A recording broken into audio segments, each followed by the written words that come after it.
Guys বোনে নিয়ে গেছিলাম বাণিজ্য মেলায় ঘুরতে, এদিকে সে খাই খাই করতে করতে আমার অর্ধেক টাকাই শেষ হয়ে গেছে। কি আর বলবো দুঃখের কথা, বাণিজ্য মেলায় যাওয়ার সাথে সাথেই তার নাকি খিদা লেগে গেছে। ভাই কোনো মতে একটু কষ্ট করে বাণিজ্য মেলায় ঢুকছিলাম, তারপর সে খালি দেখে খাবারের পিছনে পিছনে ঘুরতেছে, মানে খাবার দোকানের সামনে যেয়ে খালি দাঁড়ায় থাকে, আর একটু পর পর খাবার দোকানের সামনে যায় বলে এটার দাম কত, সেটার দাম কত, সেটার দাম কত। তারপর তো আমি বুঝছি তার তো খিদা লাগছে। এত করে বাসে তোতা পাখির মতো বুঝাইলাম বাণিজ্য মেলায় গেলে কিন্তু কোনো খাওয়া দাওয়া নেই, শুধু ঘুরবো আর দেখবো। কে শুনে কার কথা, তার নাকি ওখানে যায় খিদা লেগে গেছে। এখন আমি তো কোনো কিছু কিনতেও পারি নাই, বাণিজ্য মেলা ঘুরে দেখতেও পারিনি, সে মনে খাইতেই আসে। এদিকে আমরা সব খাবার স্টল খুঁজতেছিলাম যে কোন জায়গায় একটু কম প্রাইসের মধ্যে ভালো খাবার পাওয়া যায়, মানে সবাই মিলে সুন্দর ভাবে খেতে পারবো। আর এই যে দেখো এই বক্সটার মধ্যে 350 টাকার মতো কেক থাকবে, ওটা তোমাদেরকে 250 টাকা করে দিয়ে দিবে। আর এখানে আরেকটা বক্স ছিল যেটার প্রাইস ছিল 999 টাকা, আই মিন 1000 টাকা। সামনের দোকানে দেখলাম ছিটা রুটি বিক্রি করতেছে, 2টা ছিটা রুটি আর 4 টুকরা হাঁসের গোশত থাকবে 250 টাকা করে। আর এই দোকানে ভাপা পিঠা বিক্রি করতেছিল মোটা মোটা, সেগুলো 2টা ছিল 70 টাকা করে। গাইস মাথায় তো আকাশ ভেঙে পড়ছে, একটা ভাপা পিঠার দাম কেমনে 35 টাকা করে হয়। আর এইসব দোকানে যে কাবাব গুলো বেচতেছিল এগুলো কিন্তু একটু দেখতে সুন্দর না আর খেতেও মজা না, সো আমরা কিনি নেই। তারপরে এই ঝটপটের দোকানটা পেয়ে গেলাম, এখানে কিন্তু কম প্রাইসের মধ্যে অনেক ভালো কিছু বিক্রি করতেছিল। এই ঝটপটের মধ্যে আমরা একটা অফার পেয়ে গিয়েছিলাম,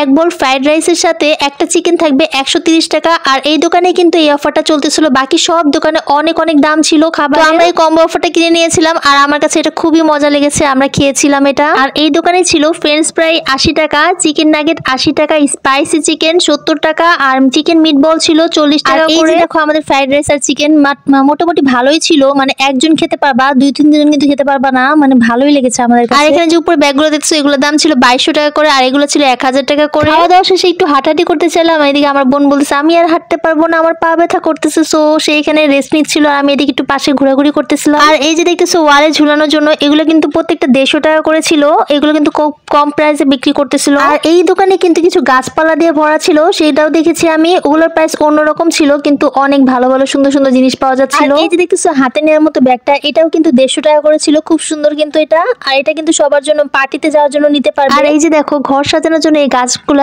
এত সুন্দর লাগতেছিল, এগুলো কিন্তু সুন্দর সুন্দর বারান্দায় ঝুলিয়ে রাখলে অনেক ভালো লাগে। এই দেখলাম কার্পেটের দোকান, আর এই কার্পেট গুলো দেখে চিন্তা করতেছিলাম কবে যে নিজের একটা সুন্দর একটা ড্রয়িং রুম হবে, আমি এই কার্পেট গুলো দিয়ে আমার ড্রয়িং রুমটাকে সাজাবো। পাশে শিকের গ্রান আর গ্রিলের গ্রান দিয়ে আমার নাক ভরে যাচ্ছিল, মানে এত সুন্দর সুবাস আসতেছিল, আমার মনে হচ্ছিল আরেকবার খাবার খাই, মানে আরেকবার আমরা কিন্তু নিয়ে নিয়েছিলাম শিক আর হচ্ছে কি কাবাব, ওটা ভিডিওটা আমার করা হয় না। তারপর হাঁটি হাঁটি পাপা করতে করতে তাকিস দোকানে ঢুকে পড়লাম, আর এই দোকানে আসবো ছবি তুলবো না ভিডিও করবো না তারা তো হয়ই না। এই দোকানে যত মানুষ কিনে তো নাই, তার চেয়ে বেশি ভিডিও বা ছবি তুলে। আর এই যে সোয়েটার গুলোর প্রাইস ছিল 500 টাকা করে, আর এই যে এটা ছিল 500 টাকা করে, আর এটা ছিল 400 টাকা করে। এখানে পাপোস গুলো ছিল 400 থেকে শুরু, তারপর ওটা কিন্তু যে সাদা কালো ওটা কিন্তু 1200 টাকা করে বিক্রি করতেছিল। পাপোস গুলো আমার কাছে অনেক ভালো লাগছে, কিন্তু কালারফুল হইলে আর একটু বেশি ভালো লাগতো। এই যে দেখতেছেন এখানে ওয়ালমেট গুলো মানে টেবিল মেট গুলো, এগুলো একটা 1000 আর দুইটা 1500 আর তিনটা নিলে 2000 টাকা করে। পাশে যে ছোট্ট ছোট বাটি গুলো ছিল দেখতে এত সুন্দর লাগতেছিল, আর এগুলোর একটা প্রাইস ছিল 400 টাকা করে। গাইস এই ছোট ছোট বাটি দিয়ে কি করে আসলে আমি তো জানি না, কিন্তু আমার মনে সাজায় রাখতে হবে, নতুবা তো এটাতে খাওয়াই যাবে না। 400 টাকার বাটি একটা। এই যে দেখছো গ্লাস রাখার জন্য এগুলো কিন্তু 700 টাকা করে ছিল। সবকিছু বাদ দিয়ে ভাবলাম একটা ট্রে নিয়ে যাই, তো এই ট্রেটার প্রাইস জিজ্ঞেস করলাম, তো বললো এটার দাম 300 টাকা করে। তো ওনাকে বললাম যে এর চেয়ে কমে কি কিছু নাই, তখন উনি আমাকে আরেকটা ট্রে দেখিয়ে বলতেছিল এই যে আছে আপা, এটা হচ্ছে 250 টাকা করে। তো ওইটা এটা হচ্ছে অনেক ছোট ছিল, এই জন্য নেই। আর এই পুতুলগুলো দেখে আমার আনাবেলার কথা মনে পড়ে গেছে। গাইস তোমরা যে যেখান থেকে ভিডিওটা দেখছো অবশ্যই এটা লাইক কমেন্ট আর শেয়ার করে দিও, ইউটিউব থেকে দেখছো তা সাবস্ক্রাইব করে দিও। Thanks for watching, tata.